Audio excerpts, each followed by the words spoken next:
سيقول السفهاء من الناس ما ولاهم عن قبلتهم التي كانوا عليها قل لله المشرق والمغرب يهدي من يشاء إلى صراط مستقيم وكذلك جعلناكم أمة وسطا لتكونوا شهداء على الناس ويكون الرسول عليكم شهيدا وما جعلنا القبلة التي كنت عليها إلا لنعلم من يتبع الرسول ممن ينقلب على عقبيه وإن كانت لكبيرة إلا على الذين هدى الله وما كان الله ليضيع إيمانكم إن الله بالناس لرءوف رحيم قد نرى تقلب وجهك في السماء فلنولينك قبلة ترضاها فول وجهك شطر المسجد الحرام وحيث ما كنتم فولوا وجوهكم شطره وإن الذين أوتوا الكتاب ليعلمون أنه الحق من ربهم وما الله بغافل عما يعملون ولئن أتيت الذين أوتوا الكتاب بكل آية ما تبعوا قبلتك وما أنت بتابع قبلتهم وما بعضهم بتابع قبلة بعض ولئن اتبعت أهواءهم من بعد ما جاءك من العلم إنك إذا لمن الظالمين الذين آتيناهم الكتاب يعرفونه كما يعرفون أبناءهم وإن فريقا منهم ليكتمون الحق وهم يعلمون الحق من ربك فلا تكونن من الممترين ولكل وجهة هو موليها فاستبقوا الخيرات أينما تكونوا يأت بكم الله جميعا إن الله على كل شيء قدير ومن حيث خرجت فول وجهك شطر المسجد الحرام وإنه للحق من ربك وما الله بغافل عما تعملون ومن حيث خرجت فول وجهك شطر المسجد الحرام وحيث ما كنتم فولوا وجوهكم شطره لئلا يكون للناس عليكم حجة إلا الذين ظلموا منهم فلا تخشوهم واخشوني ولأتم نعمتي عليكم ولعلكم تهتدون كما أرسلنا فيكم رسولا منكم يتلو عليكم آياتنا ويزكيكم ويعلمكم الكتاب والحكمة ويعلمكم ما لم تكونوا تعلمون فاذكروني أذكركم واشكروا لي ولا تكفرون يا أيها الذين آمنوا استعينوا بالصبر والصلاة إن الله مع الصابرين ولا تقولوا لمن يقتل في سبيل الله أموات بل أحياء ولكن لا تشعرون ولنبلونكم بشيء من الخوف والجوع ونقص من الأموال والأنفس والثمرات وبشر الصابرين الذين إذا أصابتهم مصيبة قالوا إنا لله وإنا إليه راجعون أولئك عليهم صلوات من ربهم ورحمة وأولئك هم المهتدون إن الصفا والمروة من شعائر الله فمن حج البيت أو اعتمر فلا جناح عليه أن يطوف بهما ومن تطوع خيرا فإن الله شاكر عليم إن الذين يكتمون ما أنزلنا من البينات والهدى من بعد ما بيناه للناس في الكتاب أولئك يلعنهم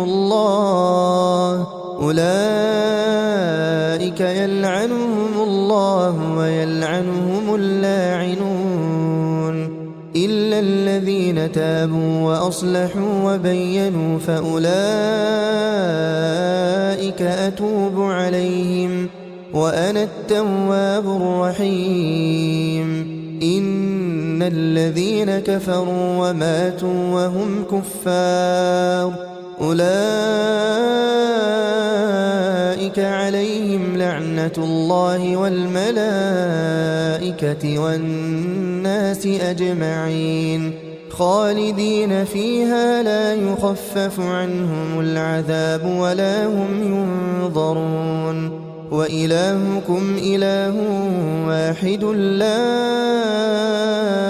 إله إلا هو الرحمن الرحيم إن في خلق السماوات والأرض واختلاف الليل والنهار والفلك التي تجري في البحر بما ينفع الناس وما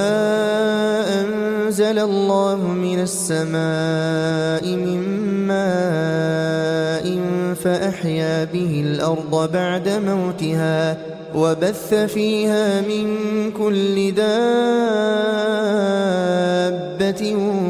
وتصريف الرياح والسحاب المسخر بين السماء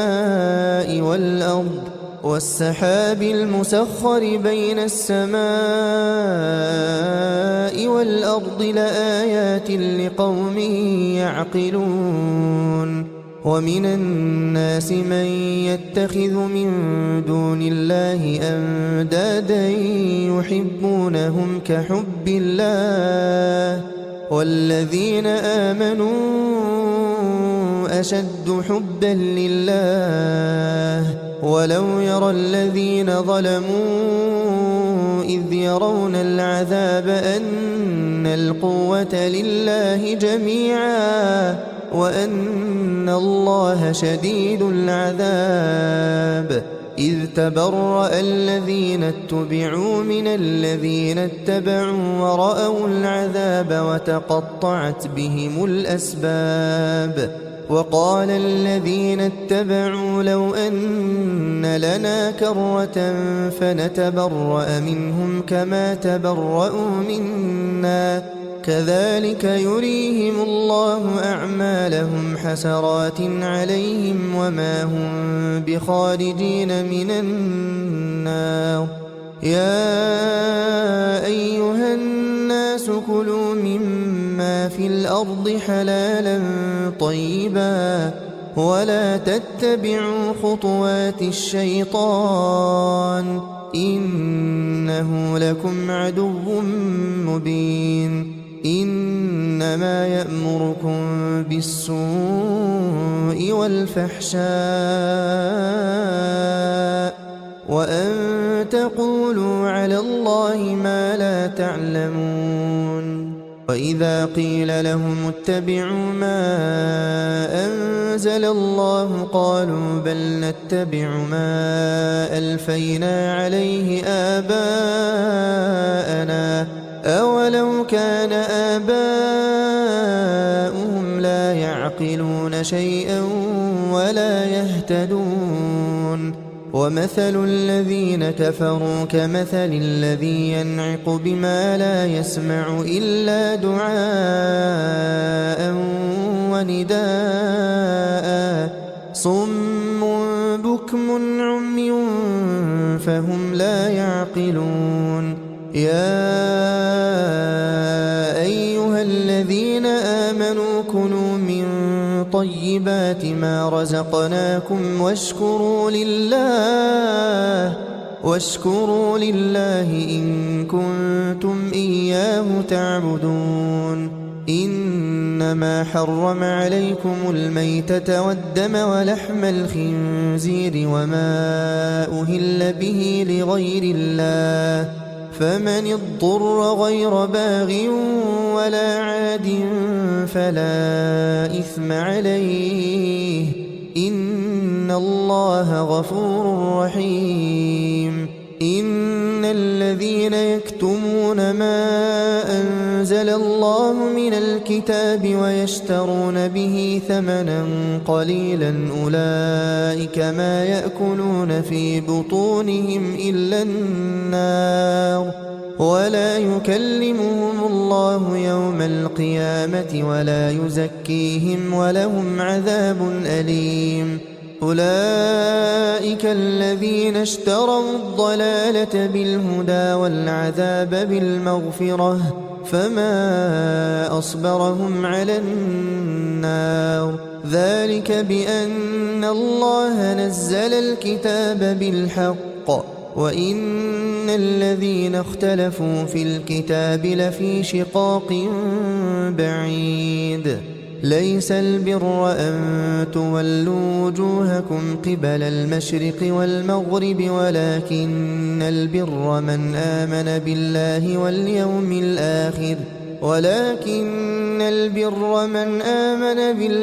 واليوم الآخر والملائكة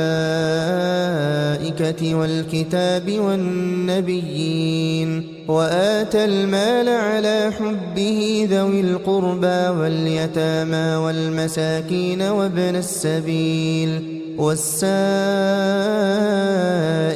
وفي الرقاب وأقام الصلاة وآتى الزكاة والموفون بعهدهم إذا عاهدوا والصابرين في البأساء والضراء وحين البأس أولئك الذين صدقوا وأولئك هم المتقون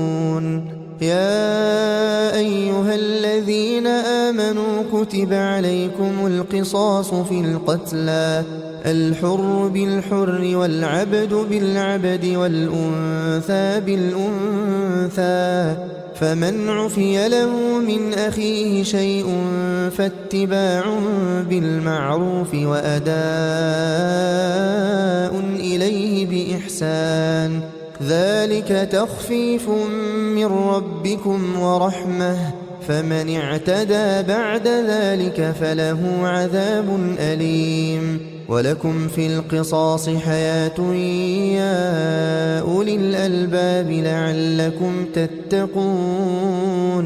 كتب عليكم إذا حضر أحدكم الموت إن ترك خيرا الوصية للوالدين والأقربين بالمعروف حقا على المتقين فمن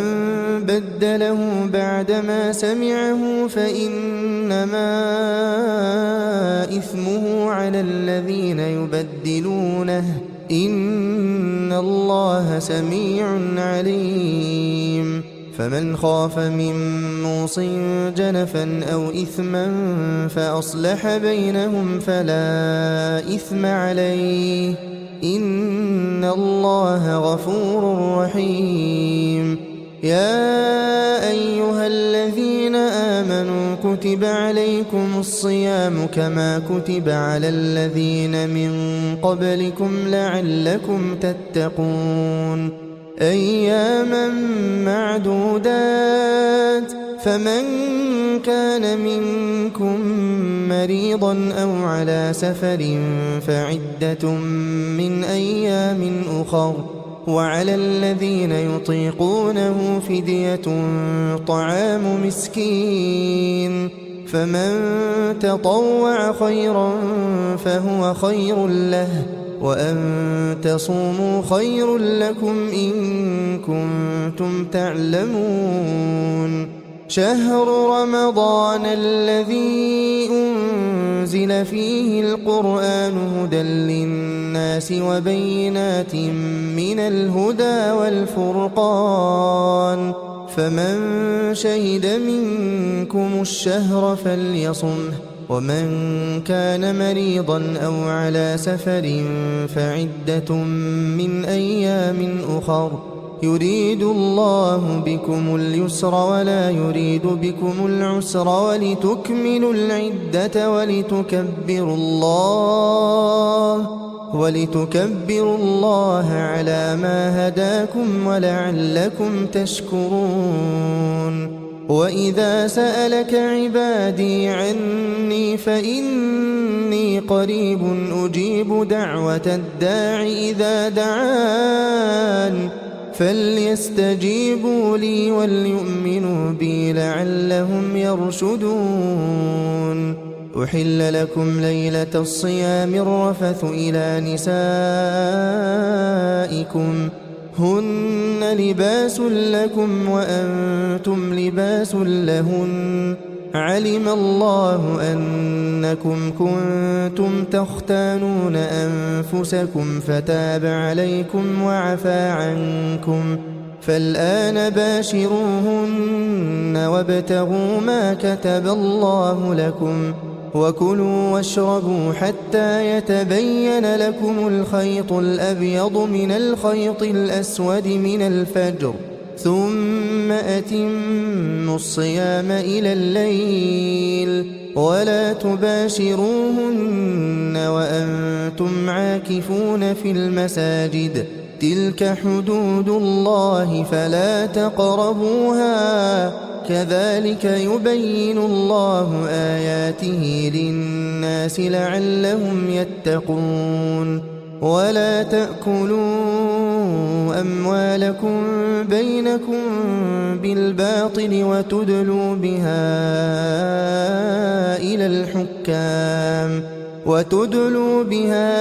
إلى الحكام لتأكلوا فريقا من أموال الناس بالإثم وأنتم تعلمون يسألونك عن الأهلة قل هي مواقيت للناس والحج وليس البر بأن تأتوا البيوت من ظهورها ولكن البر من اتقى وأتوا البيوت من أبوابها واتقوا الله لعلكم تفلحون وقاتلوا في سبيل الله الذين يقاتلونكم ولا تعتدوا إن الله لا يحب المعتدين واقتلوهم حيث ثقفتموهم وأخرجوهم من حيث أخرجوكم والفتنة أشد من القتل ولا تقاتلوهم عند المسجد الحرام حتى يقاتلوكم فيه فإن قاتلوكم فاقتلوهم كذلك جزاء الكافرين فإن انتهوا فإن الله غفور رحيم وقاتلوهم حتى لا تكون فتنة ويكون الدين لله فإن انتهوا فلا عدوان إلا على الظالمين الشهر الحرام بالشهر الحرام والحرمات قصاص فمن اعتدى عليكم فاعتدوا عليه بمثل ما اعتدى عليكم واتقوا الله واعلموا أن الله مع المتقين وأنفقوا في سبيل الله ولا تلقوا بأيديكم إلى التهلكة وأحسنوا إن الله يحب المحسنين وأتموا الحج والعمرة لله فإن أحصرتم فما استيسر من الهدي ولا تحلقوا رؤوسكم حتى يبلغ الهدي محله فمن كان منكم مريضا أو به أذى من رأسه ففدية من صيام أو صدقة أو نسك فإذا أمنتم فمن تمتع بالعمرة إلى الحج فما استيسر من الهدي فمن لم يجد فصيام 3 أيام في الحج و7 إذا رجعتم تلك 10 كاملة ذلك لمن لم يكن أهله حاضر المسجد الحرام واتقوا الله واعلموا أن الله شديد العقاب الحج أشهر معلومات فمن فرض فيهن الحج فلا رفث ولا فسوق ولا جدال في الحج وما تفعلوا من خير يعلمه الله وتزودوا فإن خير الزاد التقوى واتقون يا أولي الألباب ليس عليكم جناح أن تبتغوا فضلا من ربكم فإذا أفضتم من عرفات فاذكروا الله عند المشعر الحرام واذكروه كما هداكم وإن كنتم من قبله لمن الضالين ثم أفيضوا من حيث أفاض الناس واستغفروا الله إن الله غفور رحيم فإذا قضيتم مناسككم فاذكروا الله كذكركم آباءكم أو أشد ذكرا فمن الناس من يقول ربنا آتنا في الدنيا وما له في الآخرة من خلاق ومنهم من يقول ربنا آتنا في الدنيا حسنة وفي الآخرة حسنة وقنا عذاب النار أولئك لهم نصيب مما كسبوا والله سريع الحساب واذكروا الله في أيام معدودات فمن تعجل في يومين فلا إثم عليه ومن تأخر فلا إثم عليه لمن اتقى واتقوا الله واعلموا أنكم إليه تحشرون ومن الناس من يعجبك قوله في الحياة الدنيا ويشهد الله على ما في قلبه وهو ألد الخصام وإذا تولى سعى في الأرض ليفسد فيها ويهلك الحرث والنسل والله لا يحب الفساد وإذا قيل له اتق الله أخذته العزة بالإثم فحسبه جهنم ولبئس المهاد ومن الناس من يشري نفسه ابتغاء مرضات الله والله رؤوف بالعباد يا أيها الذين آمنوا ادخلوا في السلم كافة ولا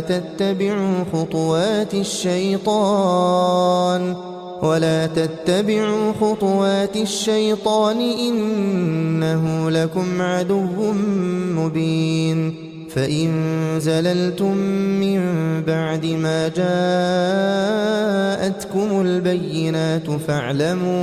فاعلموا أن الله عزيز حكيم هل ينظرون إلا أن يأتيهم الله في ظلل من الغمام والملائكة وقضي الأمر وإلى الله ترجع الأمور سل بني إسرائيل كم آتيناهم من آية بينة ومن يبدل نعمة الله من بعد ما جاءته فإن الله شديد العقاب زين للذين كفروا الحياة الدنيا ويسخرون من الذين آمنوا والذين اتقوا فوقهم يوم القيامة والله يرزق من يشاء بغير حساب كان الناس أمة واحدة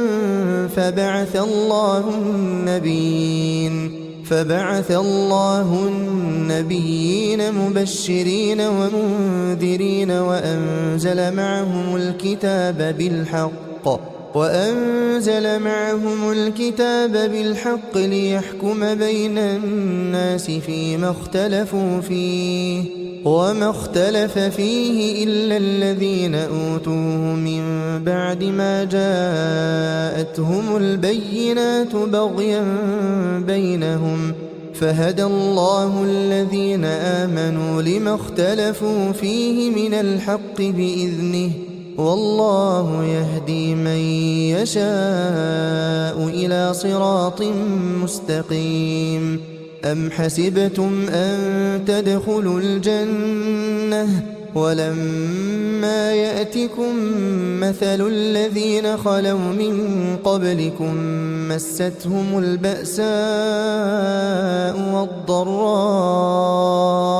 وزلزلوا حتى يقول الرسول والذين آمنوا معه متى نصر الله ألا إن نصر الله قريب يسألونك ماذا ينفقون قل ما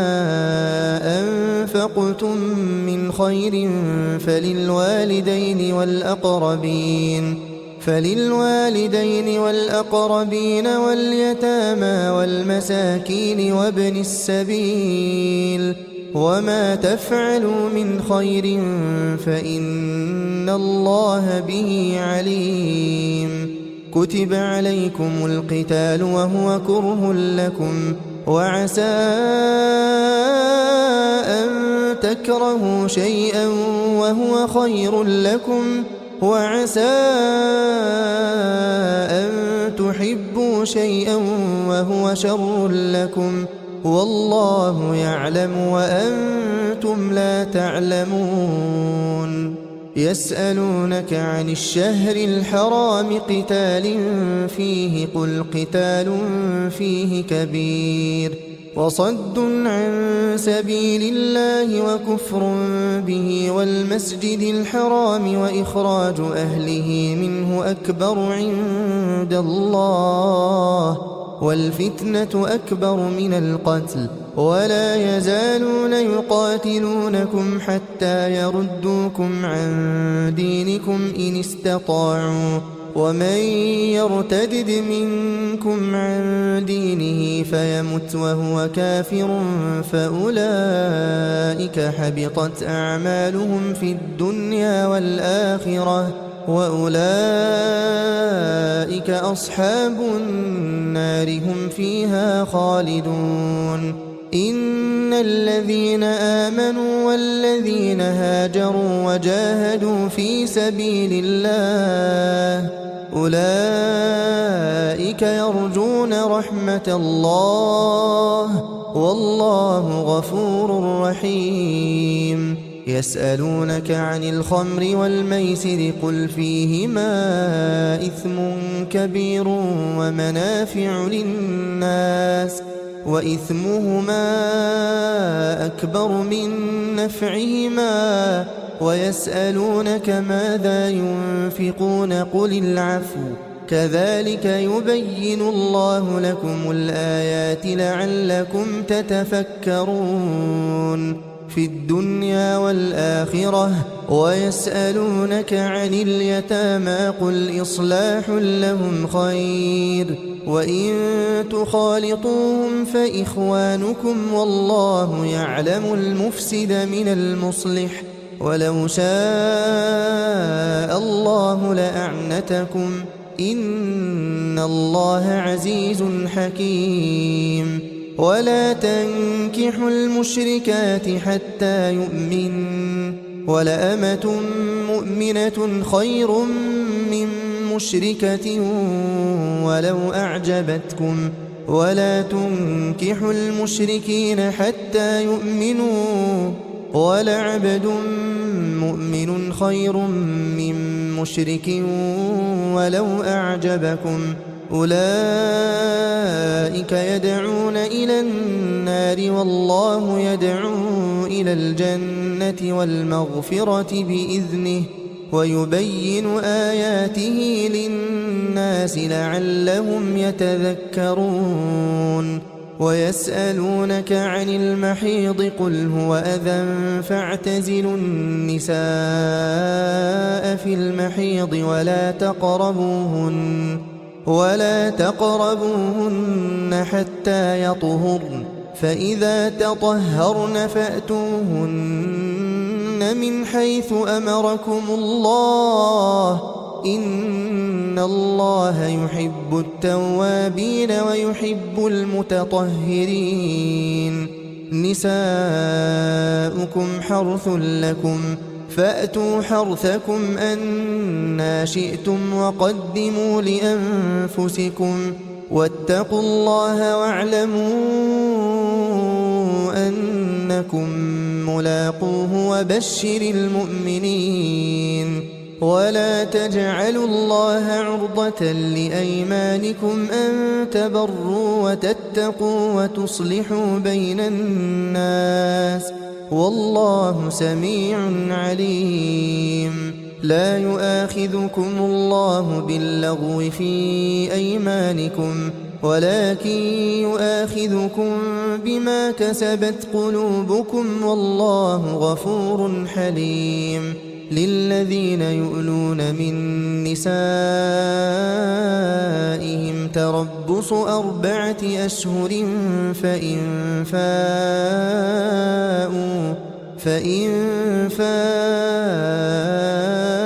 فإن الله غفور رحيم. وإن عزموا الطلاق فإن الله سميع عليم. والمطلقات يتربصن بأنفسهن 3 قروء ولا يحل لهن أن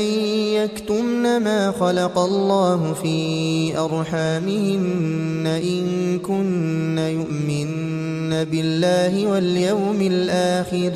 وبعولتهن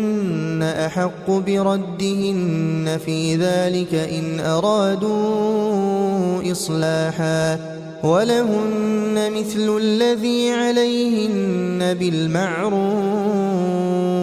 وللرجال عليهن درجة والله عزيز حكيم. الطلاق 2 فإمساك بمعروف أو تسريح بإحسان ولا يحل لكم أن تأخذوا مما آتيتموهن شيئا إلا أن يخافا ألا يقيما حدود الله فإن خفتم ألا يقيما حدود الله فلا جناح عليهما فيما افتدت به، تلك حدود الله فلا تعتدوها، ومن يتعد حدود الله فأولئك هم الظالمون. فإن طلقها فلا تحل له من بعد حتى تنكح زوجا غيره، فإن طلقها فلا جناح عليهما أن يتراجعا إن ظنا أن يقيما حدود الله، وتلك حدود الله يبينها لقوم يعلمون. وإذا طلقتم النساء فبلغن أجلهن فأمسكوهن بمعروف أو سرحوهن بمعروف، ولا تمسكوهن ضرارا لتعتدوا، ومن يفعل ذلك فقد ظلم نفسه. ولا تتخذوا آيات الله هزوا، واذكروا نعمة الله عليكم وما أنزل عليكم من الكتاب والحكمة يعظكم به، واتقوا الله واعلموا أن الله بكل شيء عليم. وإذا طلقتم النساء فبلغن أجلهن فلا تعضلوهن أن ينكحن أزواجهن إذا تراضوا بينهم بالمعروف، ذلك يوعظ به من كان منكم يؤمن بالله واليوم الآخر، ذلكم أزكى لكم وأطهر، والله يعلم وأنتم لا تعلمون. والوالدات يرضعن أولادهن حولين كاملين لمن أراد أن يتم الرضاعة، وعلى المولود له رزقهن وكسوتهن بالمعروف، لا تكلف نفس إلا وسعها، لا تضار والدة بولدها ولا مولود له بولده، وعلى الوارث مثل ذلك، فإن أرادا فصالا عن تراض منهما وتشاور فلا جناح عليهما. وإن أردتم أن تسترضعوا أولادكم فلا جناح عليكم إذا سلمتم ما آتيتم بالمعروف، واتقوا الله واعلموا أن الله بما تعملون بصير. والذين يتوفون منكم ويذرون أزواجا يتربصن بأنفسهن 4 أشهر وعشرا، فإذا بلغن أجلهن فلا جناح عليكم فيما فعلن في أنفسهن بالمعروف، والله بما تعملون خبير. ولا جناح عليكم فيما عرضتم به من خطبة النساء أو أكننتم في أنفسكم، علم الله أنكم ستذكرونهن ولكن لا تواعدوهن سرا إلا أن تقولوا قولا معروفا، ولا تعزموا عقدة النكاح حتى يبلغ الكتاب أجله، واعلموا أن الله يعلم ما في أنفسكم فاحذروه، واعلموا أن الله غفور حليم. لا جناح عليكم إن طلقتم النساء ما لم تمسوهن أو تفرضوا لهن فريضة،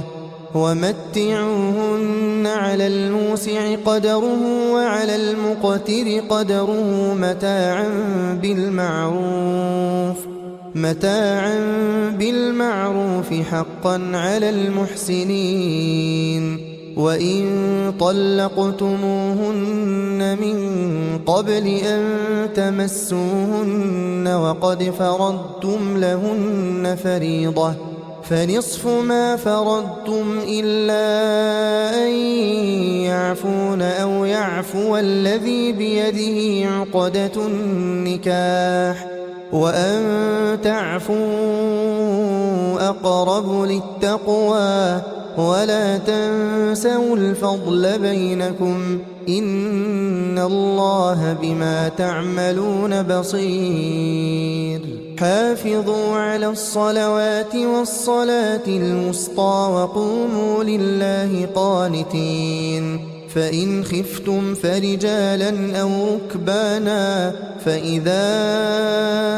أمنتم فاذكروا الله كما علمكم ما لم تكونوا تعلمون. والذين يتوفون منكم ويذرون أزواجا وصية لأزواجهم متاعا إلى الحول غير إخراج فإن خرجن فلا جناح عليكم فيما فعلن في أنفسهن من معروف والله عزيز حكيم. وللمطلقات متاع بالمعروف حقا على المتقين كذلك يبين الله لكم آياته لعلكم تعقلون. ألم تر إلى الذين خرجوا من ديارهم وهم ألوف حذر الموت فقال لهم الله موتوا ثم أحياهم إن الله لذو فضل على الناس ولكن أكثر الناس لا يشكرون. وقاتلوا في سبيل الله واعلموا أن الله سميع عليم. من ذا الذي يقرض الله قرضا حسنا فيضاعفه له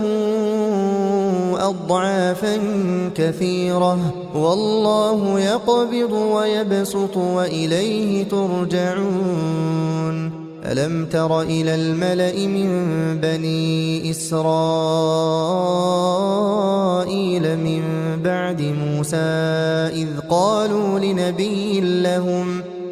قالوا لنبي لهم ابعث لنا ملكا نقاتل في سبيل الله قال هل عسيتم إن كتب عليكم القتال ألا تقاتلوا قالوا وما لنا ألا نقاتل في سبيل الله وقد أخرجنا من ديارنا وأبنائنا فلما كتب عليهم القتال تولوا إلا قليلا منهم والله عليم بالظالمين. وقال لهم نبيهم إن الله قد بعث لكم طالوت ملكا قالوا أنى يكون له الملك علينا ونحن أحق بالملك منه ولم يؤت سعة من المال قال إن الله اصطفاه عليكم وزاده بسطة في العلم والجسم والله يؤتي ملكه من يشاء والله واسع عليم. وقال لهم نبيهم إن آية ملكه أن يأتيكم التابوت فيه سكينة من ربكم وبقية مما ترك آل موسى وآل هارون تحمله الملائكة إن في ذلك لآية لكم إن كنتم مؤمنين فلما فصل طالوت بالجنود قال إن الله مبتليكم بنهر فمن شرب منه فليس مني ومن لم يطعمه فإنه مني إلا من اغترف غرفة بيده فشربوا منه إلا قليلا منهم فلما جاوزه هو والذين آمنوا معه قالوا لا طاقة لنا اليوم بجالوت وجنوده قال الذين يظنون أنهم ملاقو الله كم من فئة قليلة غلبت فئة كثيرة بإذن الله والله مع الصابرين ولما برزوا لجالوت وجنوده قالوا ربنا أفرغ علينا صبرا وثبت أقدامنا وانصرنا على القوم الكافرين فهزموهم بإذن الله وقتل داود جالوت وآتاه الله الملك والحكمة وعلمه مما يشاء ولولا دفع الله الناس بعضهم ببعض لفسدت الأرض ولكن الله ذو فضل على العالمين تلك آيات الله نتلوها عليك بالحق وإنك لمن المرسلين